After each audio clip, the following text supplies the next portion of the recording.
All right, let's jump right into this. We're going to talk about a really cool way to rethink our electricity grid. And it's not about building more giant power plants, but about getting a whole lot smarter with the power we already have.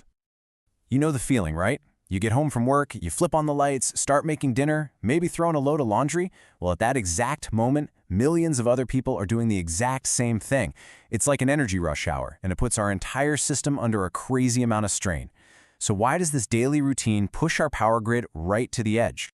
To figure out a solution, we've first got to understand the real heart of the problem, this thing called peak hours. So here's the deal. Our grid is kind of old school. It was built for a much simpler, more predictable time. It's designed to handle the absolute maximum amount of electricity we might need, even if that massive demand only lasts for an hour or two each day. The rest of the time, especially late at night, a ton of that expensive infrastructure just sits there, not doing much. And that's the key, right there. These peak hours are super inefficient. To handle that short burst of demand, utility companies have to fire up extra power plants. And these are often the most expensive and most polluting ones they have. And guess who pays the price for all that inefficiency? Yep, we all do, right on our energy bills. So what's the traditional solution to this mess? Well, for decades, the answer has always been pretty much the same. Just build more. The old playbook is all about brute force. We need more juice for that 6 p.m. rush? Fine. Let's build a massive new power plant that'll take years and billions of dollars. Need to store power? Okay, let's build these enormous, costly battery farms. Now, these things work, but man, are they slow, expensive, and totally centralized. And this really puts it in perspective, doesn't it? On one side, you've got the old way. Huge investments, long construction times. But the new way?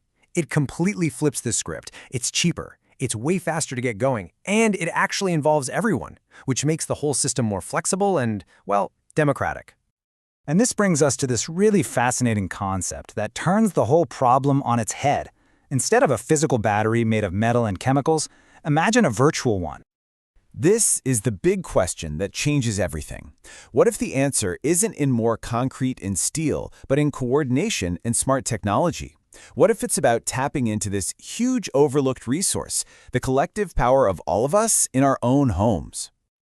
This quote just nails the whole idea. Think about it. If you run your dishwasher at 10 p.m. instead of 7 p.m., that's a tiny change.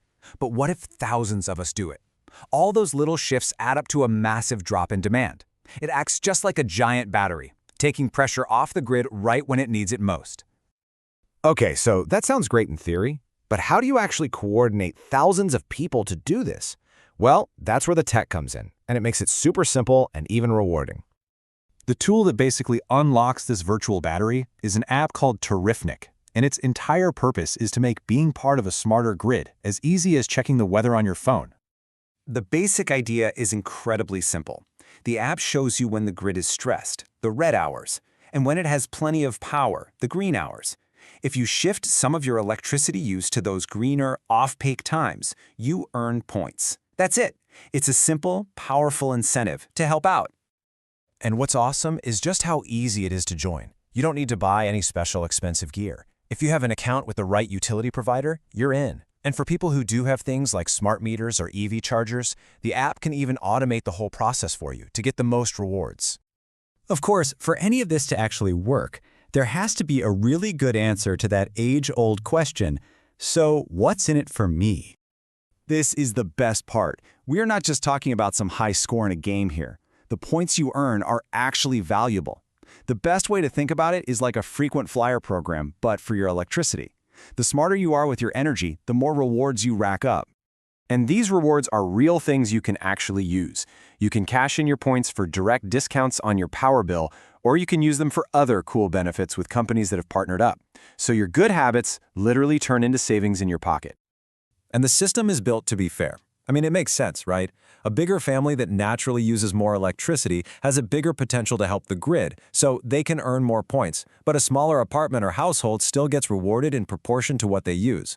The rules are exactly the same for everybody. So let's zoom out for a minute, because this whole thing is about way more than just individual rewards or saving a few bucks. It's really about a completely new way of looking at our energy future. When thousands of us get on board, the collective benefits are huge. We ease the strain on our national grid, which means we don't have to build as many expensive new power lines and plants. That lowers costs for everyone. And by making the grid more flexible, we make it way easier to bring in more renewable energy like wind and solar, which, aren't always on 24/7. It really all comes down to this one simple but really powerful idea. Together, we are the grid. It signals a massive shift in how we think. We're not just passive customers anymore. We become active, essential parts of the whole system. So I'll just leave you with this final thought. We tend to think of power plants as these giant physical buildings. But what if the cleanest, cheapest, and most powerful power plant we can ever build is actually just the combined smart choices that millions of us make every single day?